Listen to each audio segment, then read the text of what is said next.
సొంత అక్క సీమంతానికి కూడా లెక్కలేస్తుందంటావా? కావ్య మనసులో ఏముందో, ఇవన్నీ ఎందుకిలా చేస్తోందో రాజ్కి ఆ దేవుడికే తెలుసు. కనీసం ఈ విషయంలోనైనా వాడు కావ్యని సమర్థిస్తున్నాడు. అక్కడ కొండ మీద కోతుల్ని కూడా తెప్పించాలని చూస్తున్నారు. సీమంతం అంటే ఇంత ఆర్భాటంగా చేయాలా? ఏమండి, ఆవిడ ఎందుకు సడన్ గా సీమంతం అనే డ్రామా మొదలుపెట్టిందో నాకు తెలుసు. ఏదో ముచ్చట పడుతుంది కదా, రాయనివ్వండి. మీరెందుకు కంగారు పడతారు? మా అక్క సీమంతం జరుగుతుంది, కానీ ఇంత రిచ్గా కాదు. ఏంటి మొగుడు పెళ్ళాలు చెవులు కొరుక్కుంటున్నారు? కొరుక్కోడానికి కొబ్బరి చిప్పలు లేవని మీకెందుకండి? చాలా ఉత్సాహంగా చెయ్యాల్సిన ఏర్పాట్ల గురించి, చేయించాల్సిన పిండి వంటల గురించి, వాయినంలో చీర జాకెట్టు కాక పెట్టాల్సిన వెండి కుంకుమ భరణల గురించి ఏదో చర్చించుకుంటూ లిస్టు రాసుకుంటున్నారు కదా. రాయండి రాయండి. మమ్మీ, కొంపదీసి కావ్య ఏదైనా ఫిట్టింగ్ పెడుతుందంటావా? అందరి ముందు మాటిచ్చింది కదా, తప్పదురా. హా, హా. మమ్మీ, మొత్తం అయిపోయింది మమ్మీ. ఆ.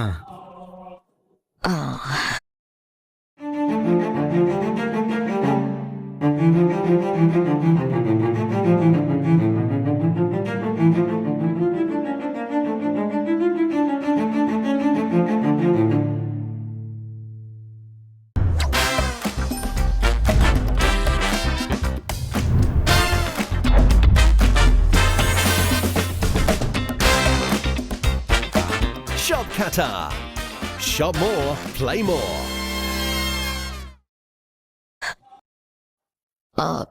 ఇదిగో కావ్య, సీమంతానికి కావలసినవే కాదు, అన్నిటికీ అయ్యే ఖర్చు కూడా రాయించాను. మొత్తం బడ్జెట్ 20 లక్షలు. సీమంతానికి 20 లక్షలా? మనకి రూపాయి కూడా ఇవ్వటం లేదు. ఇప్పుడు ఆ 20 లక్షలైతే ఇస్తానని చెప్పనివ్వండి, తగులుకోవడానికి నేనున్నాను కదా.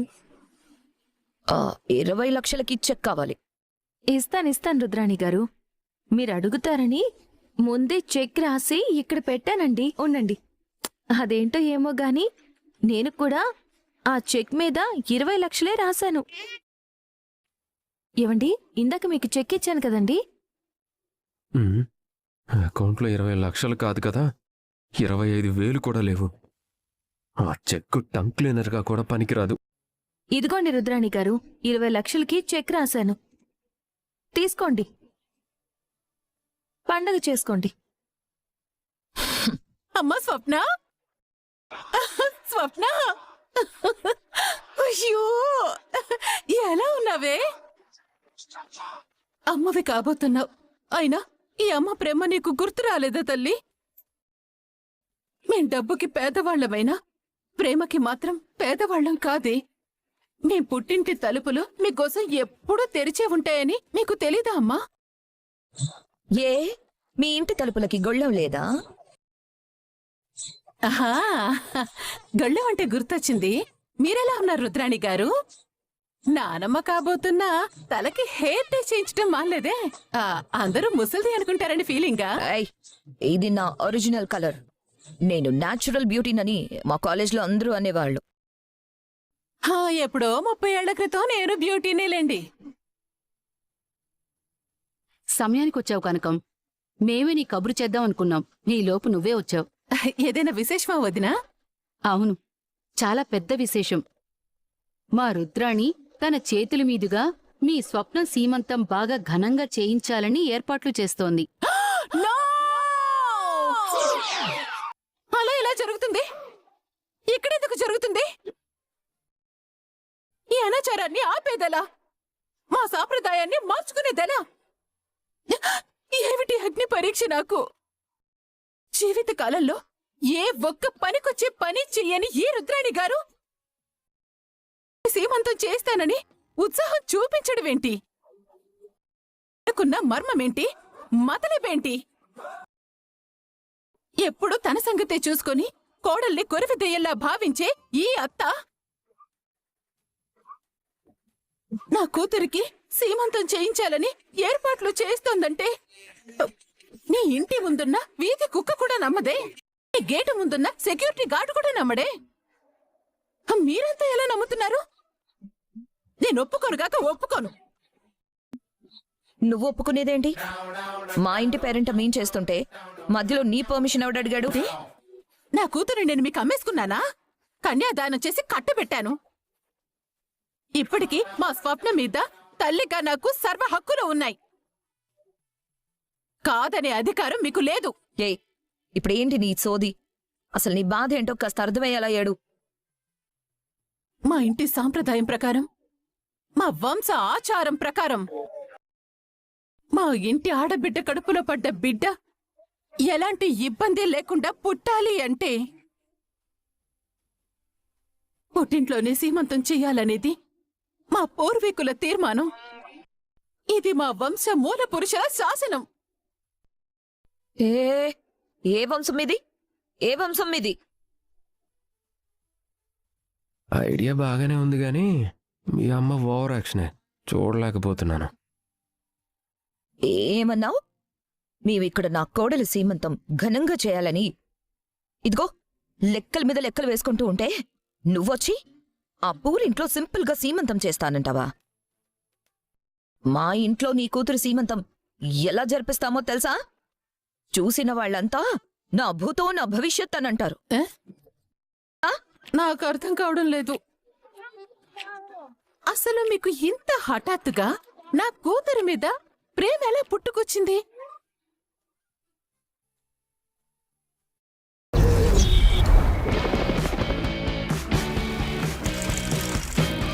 السلام عليكم ورحمة الله وبركاته. صبحكم الله بالخير وبالهنا والسرور. أصبح عليكم في هذا اليوم الجميل. معاكم عبد الله محمد الحمادي دراج قطري.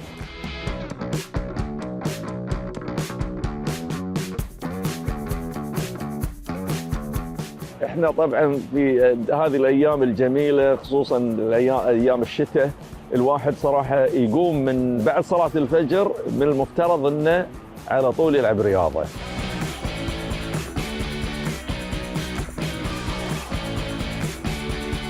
رياضة الدراجات أنا من صغري أنا أحبها. بديت رياضة الدراجات تقريبا وأنا في أول سنة جامعة. كان عندي سيكل مشابه لذي بس حديد بيجو، وكنت صراحة مستمتع فيه جدا جدا يعني.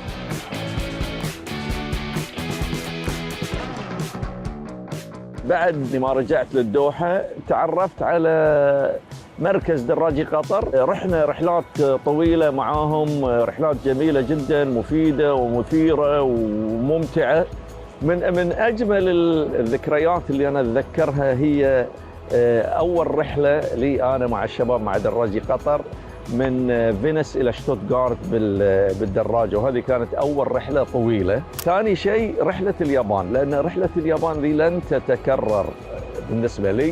أنا أخذت 27 يوم مني رحلة فردية بدون مساعدة أي شخص، فكانت رحلة فيها تحدي كبير وجميلة، وتعرفت على اليابان والعمق الياباني بكل تفاصيله. طبعا بالإضافة لذلك رحت رحلات كثيرة منها كوريا الجنوبية، فيتنام، كمبوديا، رواندا، ألبانيا، المغرب، أمريكا. يعني تقريبا لفيت أنا أماكن كثيرة بالإضافة لدول الخليج. متعة الدراجة في أي مكان، يعني هي متعة الرياضة نفسها بشكل عام. طبعا في مسارات كثيرة في الدوحة، تقريبا حوالي فوق 2000 كيلو. మీరింత ప్రేమగా ఘనంగా నా భూతో అంటూ సీమంతం జరిపిస్తానంటే ఇక్కడున్న ఎవరైనా నిజంగా నమ్ముతున్నారా? అనయ్య, మీరు నమ్ముతున్నారా? లేదమ్మా. చిన్నయ్య గారు, మీరు నమ్ముతున్నారా? అదే అర్థం కాక నీళ్లు నవ్వులుతున్నానమ్మా. వదిన గారు, మీరు? నాకు మింగుడు పడ్డం లేదు కనకం. ఎవరికి మింగుడు పడకపోయినా, ఎవరికి జీర్ణమైనా కాకపోయినా నా కొడుక్కి వారసుడు పుట్టబోతున్నాడు కాబట్టి నా కోడలి సీమంతం నా ఇంట్లోనే నా వాళ్ళందరి సమక్షంలో జరిపిస్తా.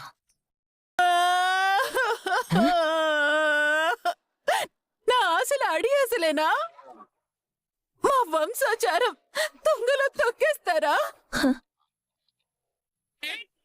ఇంటి సాంప్రదాయాన్ని మట్టిలో కలిపేస్తారా? అయ్యో, ఇంతమంది ఇంటి పెద్దలున్నారే, నాకు న్యాయం చెప్పేవాళ్లే లేరా? ఎవరూ అక్కర్లేదు. ఈ విషయంలో నేను న్యాయం ఈ ధాన్యలక్ష్మి గారిని అడుగుతాను. ఎవడైతే ఉన్నది ఉన్నట్టు మొహానే చెప్పేస్తారు, నీతిగా, న్యాయంగా, ధర్మంగా నిజం మాట్లాడతారు. మీరు చెప్పండి ధాన్యలక్ష్మి గారు, బిడ్డ ఇంకా పుట్టక ముందే ఇంత ఆర్భాటం అవసరమా? రాహుల్ జేబులోంచి, రుద్రాణి గారి పర్సులోంచి ఒక్క రూపాయి కూడా తీయకుండా ఈ ఇంటి, మీ ఇంటి అకౌంట్లోంచి 20 లక్షలు తీసి ఇంత దుబారా ఖర్చు చేయటం అవసరమా? మీరే చెప్పండి, న్యాయం చెప్పండి. నా భూతో అంటూ 20 లక్షలు విచ్చలవిడిగా ఖర్చు పెట్టడం అవసరమా? నా ఇంటి సంప్రదాయం ప్రకారం, మా వంశాచారం ప్రకారం మాకు ఉన్నంతలో ఖర్చు పెట్టి సింపుల్ గా సీమంతం జరిపించడం అవసరమా? మీరే చెప్పండి. ఖచ్చితంగా మీ ఇంట్లో జరిపించడమే మంచిది. ఆహా, ఎంత గొప్ప మనసండి మీది. నిజంగా న్యాయం చెప్పారు. విన్నారుగా రుద్రాణి గారు, స్వప్న సీమంతం రేపు మా ఇంట్లోనే జరుగుతుంది. కొన్న దాంట్లో ఆకాశమంతా పందిరి, భూదేవంతా విస్తరాకు వేసి ఒక 1000 మందిని కాకపోయినా ఒక 10 మందో 20 మందినో పిలిచి నేను ఘనంగా చేస్తాను. నా ఇంట్లో నా భూతో అంటూ జరిపించి తీర్తా. నా పూర్వీకుల ఆత్మకి శాంతి కలిగిస్తాను. మా వంశ మూల పురుషులకి ఉత్తమ గతులు కల్పిస్తాను. నేను ఒప్పుకోను. నేను ఒప్పుకోను. నేను ఒప్పుకోను. ఏవన్నావే? వీళ్లకంటే తలకాయ లేదు, మెదడు లేదు, బుర్ర లేదు, బుద్ధి లేదు. అన్ని ఉన్న నీకేమైందే? లక్షలకి లక్షలు ఖర్చు పెడితే తప్ప నీకు సీమంతం జరిగినట్టుండదా? నీకు నీ పుట్టింట్లో సీమంతం జరిపించడం చిన్నతనంగా ఉందా?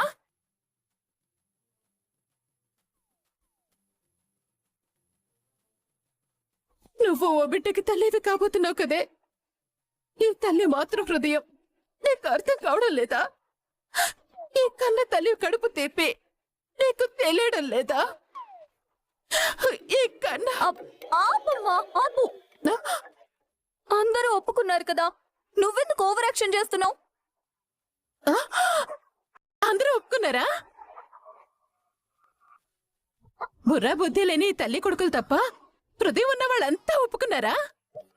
ఇది ఒకసారి అడుగు. స్వప్న, మీ వంశాచారం ప్రకారం నీ సీమంతం మీ పుట్టింట్లో జరగడమే మంచిది. ఎందుకంటే పుట్టే బిడ్డ బాగుండాలి కదా. మీ ఇంటి సాంప్రదాయాన్ని కాదంటే రేపు పుట్టబోయే బిడ్డకేదైనా కీడు జరిగితే తల్లిగా నువ్వు తట్టుకోలేవు కదా. ఇక్కడ ఏదో జరుగుతుంది, కానీ అదేంటో నాకు అర్థం కావడం లేదు. ఏమీ జరగడం లేదమ్మా. మీ అమ్మ నీ మంచి కోసమే, నీ బిడ్డ క్షేమం కోసమే ఇంతలా ఆరాటపడుతోంది. అంతకుమించి ఏమీ లేదు. విన్నావా? కన్న తల్లి కడుపు తీపి అందరికీ అర్థమైంది, కాని నీకే ఇంకా అర్థం కాలేదు. రేపు నీ సీమంతం మనింట్లోనే జరుగుతుంది. ఈయన భూతో చేతుల మీదుగా జరుగుతుంది. ఏం సంప్రదాయమో ఏంటో.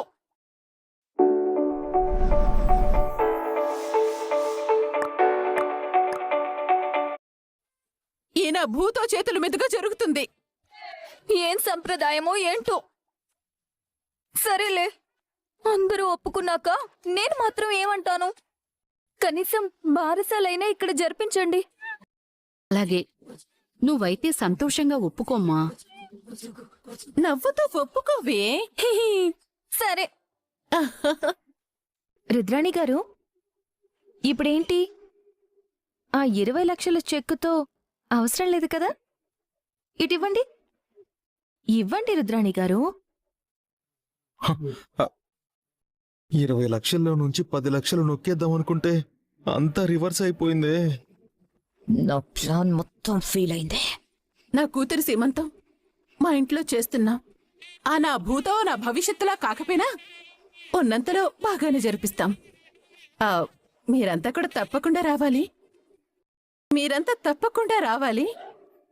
వదిన గారు మీరంతా తప్పకుండా రావాలి. ధాన్యలక్ష్మి గారు మీరు కూడా.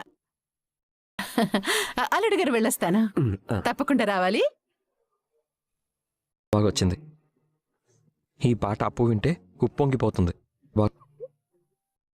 పొట్టి నీకు 100 ఏళ్ళు. తెలుసు నువ్వు నా గురించి అలా ఆలోచిస్తున్నావు. నేనిలా కాల్ చేశాను కదా. నిజమే. నీకెలా తెలుసు? హలో, కవర్ చేసుకోవడానికి ప్రతి ఒక్కళ్ళు చెప్పే అందమైన అబద్ధం ఇదే కదా. ఆ మాత్రం తెలీదనుకుంటున్నావా ఏంటి? నువ్వెలాగో ఫోన్ చేయవు, నేను చేస్తే లిఫ్ట్ చేయవు. మళ్ళీ నన్ను నైస్ చేయడానికి నువ్వే గుర్తొస్తున్నావు అంటూ నీ రైటర్ టాలెంట్ చూపిస్తావు. అది విని నేను సంతోషపడాలి, అంతేగా? అయిందా? ఏ ఇంకో 4 తిట్టాలా? కాదు, నువ్వు మాట్లాడడం ఆపితే నా పాట నీకు వినిపిద్దామని. పాట?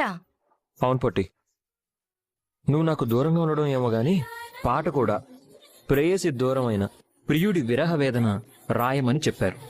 అబ్బో, ఏం రాశారో సార్ గారు. వింటావా? హెడ్ ఫోన్స్ యూజ్ చేయాలా? అవసరం లేదులే. అయితే పాడు. ఎలా ఉంది పొట్టి? నీకు నా మీదున్న ప్రేమంత బాగుంది. మరిద్దరి మధ్య ఉన్న దూరం నీకెంత భారంగా ఉందో నీ ప్రతి అక్షరంలో కనిపిస్తుంది. నిజంగా నువ్వు నన్ను అంత మిస్ అవుతున్నావా కూచి? ఏ నీకు అలా అనిపించట్లేదా? కళ్ళకు కట్టినట్టు చూపించావు కదరా, ఎలా అనిపించకుండా ఉంటుంది? పొట్టి, ఒకటి చెప్పనా? 2 ప్రేమికుల మధ్య దూరం వస్తే ఆ బాధను అమ్మాయిలు బయటికి చెప్పుకున్నంతగా అబ్బాయిలు చెప్పుకోలేరు. నాకు ఈ పాట రూపంలో చెప్పుకునే అవకాశం వచ్చింది, చెప్పుకున్నాను. పోరాబాయ్, నువ్వు నీ పాటలతో నన్ను ఇలాగే ఎప్పుడు ఏడిపిస్తూ ఉండు. నేను ఈ కన్నీటితో పొంగిపోతూ ఉంటాను. చాలే, ముందు నువ్వు నీ ట్రైనింగ్ మీద దృష్టి పెట్టు, నేను నా పాటల మీద దృష్టి పెడతాను. అంతే అంటావా? అంతే. సరే, నువ్వు ఫోన్ పెట్టి నేను ఈ పాటను అర్జెంటుగా మా సార్కి పంపించాలి. అలాగే, all the best. Thank you. Kuchi, I love you. Love you two. అంతేనా? టైం లేదురా పొట్టి, నేను పాట పంపించాలి. Bye bye bye. ట్రై అర్జెంటుగా నాకు లైసెన్స్ గన్ కావాలి. ఎందుకు మామ్? వేసిన ప్రతి ప్లాను ఫెయిల్ అవుతుందని చచ్చిపోదాం అనుకుంటున్నావా? నిన్ను చంపి నేను జైలుకి వెళ్దాం అనుకుంటున్నాను. మామ్, ఒక్కగానొక్క కొడుకుని నన్ను చంపాలనుకుంటున్నావా? ఇడియట్. మనం చావాలనుకుంటే ఎప్పుడో చావాలి.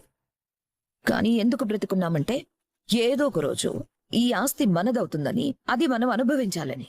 మరిప్పుడు గన్తో పనేమొచ్చింది మామ్? మన ప్లాన్ని చెడగొట్టిన కనకంని చంపేయడానికి.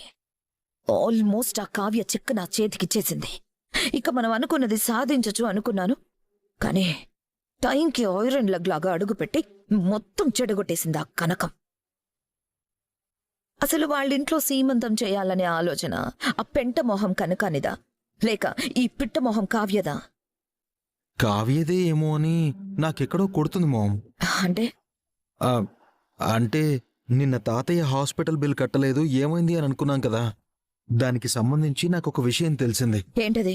కంపెనీ అకౌంట్ నుంచి కాకుండా క్యాష్ రూపంలో హాస్పిటల్ బిల్ పే చేశారు. క్యాష్ పే చేశారా? కాఫీ కావాలా? సమాధానం కావాలి. దేని గురించి? నా సీమంతం గురించి. అమ్మకి ఆ ఆలోచన వచ్చేలా చేసింది నువ్వే అని నాకు తెలుసు. అది తెలుసుకున్న దానివి ఎందుకిలా చేస్తున్నానో తెలుసుకోలేకపోతున్నావా అక్క? సొంత అక్క కూడా సంతోషంగా ఉండడం నీకిష్టం లేదని తెలుస్తుంది. నేనేం చేసినా మన మంచి కోసం, ఈ కుటుంబం మేలు కోసమే చేస్తాను. మేలు కోరడం అంటే అందరూ సంతోషంగా ఉండాలని కోరుకోవడం.